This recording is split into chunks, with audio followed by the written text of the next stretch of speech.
जैसा कि आप जानते हैं और सभी लोग ये जानते हैं कि हमारे जो नए लॉ थे, भारतीय नागरिक सुरक्षा संहिता, भारतीय न्याय संहिता और भारतीय साक्ष्य अधिनियम, वो 1 जुलाई 2024 से लागू हो चुके हैं। और जो अब जो न्याय व्यवस्था है, ये जो न्याय प्रणाली है, वो हमारे जो नए लॉ हैं उन्हीं के अनुसार ही लागू होगी। यानी कि अभी तक जो क्रिमिनल प्रोसीजर कोड था, जो क्रिमिनल लॉ को अडॉप्ट करने के लिए उसका क्या प्रोसेस होगा, किस तरीके से उसको हम मुलजिम को या एक्यूज्ड को हम कैसे पता करेंगे कि ये उसने कोई ऑफेंस कारित किया है या नहीं कारित किया है। तो अब इसके जो प्रोविज़न होंगे वो भारतीय नागरिक सुरक्षा संहिता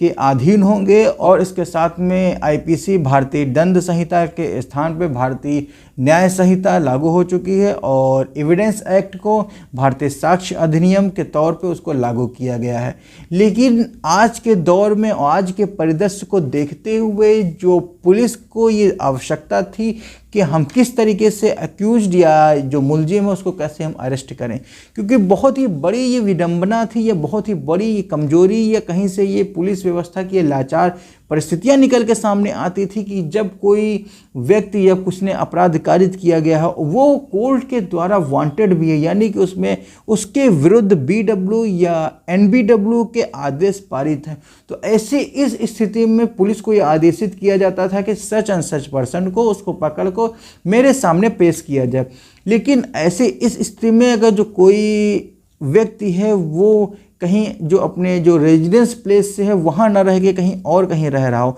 या कोई हैबिचुअल ऑफेंडर हो, यानी कि जो आदतन जो अपराधी बन चुका हो, या आए दिन उसका यही काम है कि एक एक नया नया अपराध कारित करता ही रहता है। तो ऐसे इस तरीके के जो गंभीर आरोप थे या जो गंभीर तरीके से अपराध बनते थे, तो ऐसे इस स्थिति में क्योंकि हमारी जो बेसिक कॉन्सेप्ट था ये था कि जब कोई मुलजिम या कोई एक्यूज्ड, जब तक कि उसका अपराध साबित नहीं हो जाता तब तक वो अपराधी नहीं बनता है। लेकिन कुछ ऐसे ऑफेंसेस हैं, कुछ ऐसे अपराध हैं जिनकी वो सूची बनाई गई है कि इस अपराध में अगर जो किसी के ऊपर कोई आरोप लगते हैं तो उसको सिद्ध करने का मौका दिया जाएगा। लेकिन हो सकता है कि वो अगर जो आरोप सिद्ध करते हुए वो अगर जो एक्विटल ना हो पाए, यानी कि उसने अगर सच में कोई अपराध कारित किया हो, तो वो समाज के लिए कितना खतरनाक होगा। तो इस स्थिति में ये परिस्थितियों को देखते हुए जो संहिता में जो प्रोविज़न इन्वॉल्व किए गए हैं कि जैसे कि सेक्शन 43 क्लॉज 3 में ये पुलिस को पावर दी गई है कि इन सच एंड सच केसेस में, जो अभी हम एक एक करके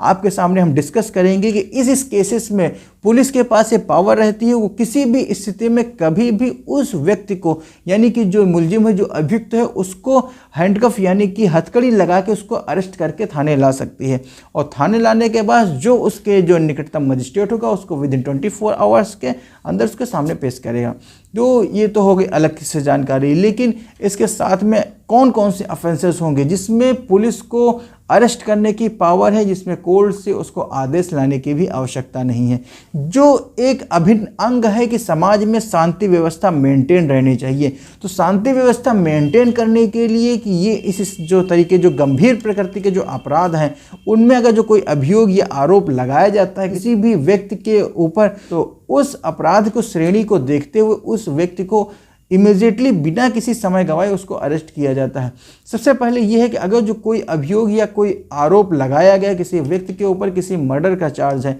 यानी कि उसका हत्या का आरोप हो या हत्या के प्रयास का कोई आरोप हो, ऐसी इस स्थिति में पुलिस के पास ये पावर है कि वो कभी भी किसी भी स्थिति में उसको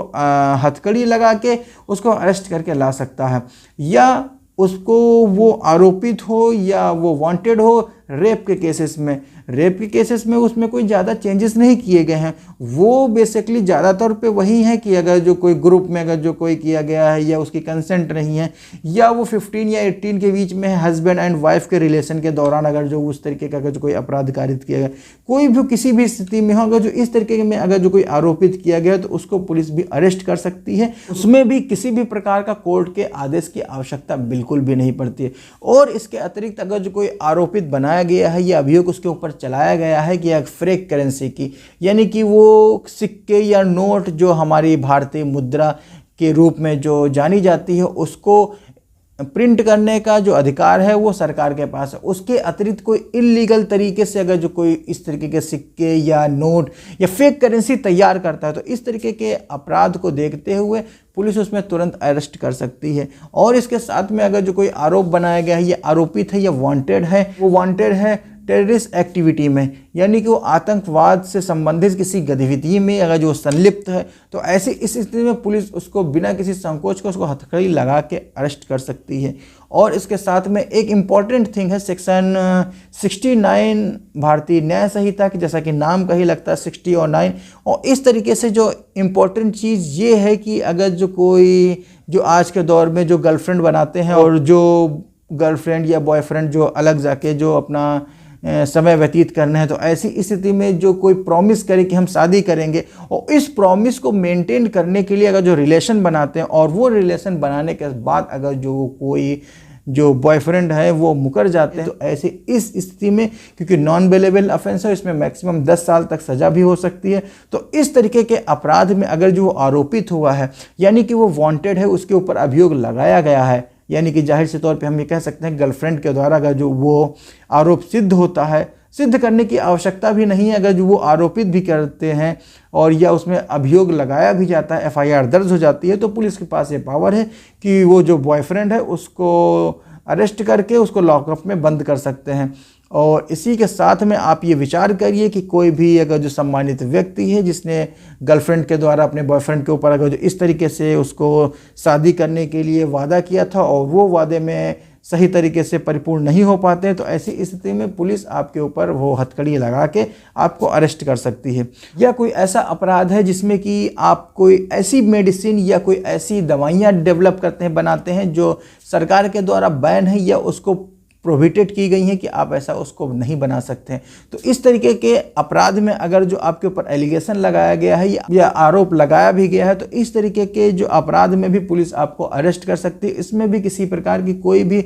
अरेस्ट करने का जो ऑर्डर है उसकी भी आवश्यकता नहीं होती है। और इसके साथ में मैं बताना चाहूँगा, अगर जो कोई ऐसा ऑफेंस है जो अगेंस्ट द स्टेट है, यानी कि राज्य सरकार के विरुद्ध कोई भी अगर जो अपराध किया गया, जिसको हम पहले 124 में देशद्रोह के नाम से जानते थे, उसको वहाँ से हटा के इसको इस तरीके से मेंशन किया गया है कि अगर जो कोई ऐसा अपराध है जो राज्य सरकार के विरोध में अगर जो कोई किया जाता है, तो इसमें पुलिस बिना किसी संकोच के आपको हथकड़ी लगा के यानी कि हैंडकफ लगा के अरेस्ट कर सकती है। और इसी के साथ में अगर जो कोई ऐसा ऑफेंस है जो भारत सरकार के विरुद्ध भी किया गया, तो उसमें भी पुलिस आपको अरेस्ट कर सकती है। और इम्पॉर्टेंट फैक्ट ये है कि अगर जो कोई भी व्यक्ति अगर जो मानव तस्करी से संबंधित अपराध में संलिप्त पाया जाता है, तो क्योंकि ये गंभीर प्रकृति के अपराध हैं, तो इस तरीके में अगर जो कोई इन्वॉल्वमेंट उसका मिलता है, तो पुलिस उसमें बिना किसी संकोच के उसको भी अरेस्ट कर सकती है। तो इसमें बाकी आगे का बेल का प्रोसेस क्या होगा वो तो हम अगले वीडियो में किसी में डिस्कस करेंगे।